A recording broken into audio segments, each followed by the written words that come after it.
You can see here that we have a nice quadratic equation that we need to go through and find the axis of symmetry in the vertex for. Remember when we're doing this that this is in that same standard form. So this is y equals ax squared plus bx plus c. You can just barely see that at the top. And so anytime we're using formulas, those are the letters or variables that we use for the coefficients.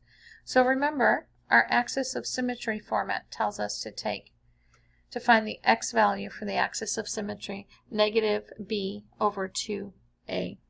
And then remember, we want not only the axis of symmetry, but we also want that vertex point. So those are the two pieces that we'll be solving for today. So I'm going to go ahead and go through. We're going to solve and plug in. X equals negative b, so negative 4 over 2 times 2.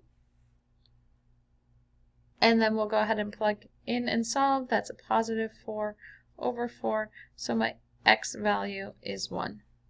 So I know now that my axis of symmetry for this equation is sitting at 1.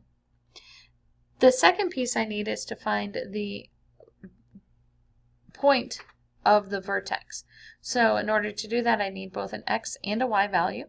I already know my x value is 1 because I just solved for that in the last piece. And now I need to go in and solve for my y value. In order to solve for that y value, I'm going to just go right ahead and plug in for x as positive 1 and solve. So I should have 2 times 1 squared minus 4 times 1 plus 6.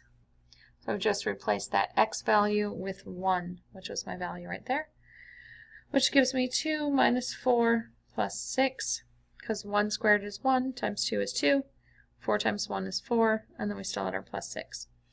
That's negative 2, positive 4. So in this value, I know now that my vertex, or my minimum point for my graph, is at 1 and 4.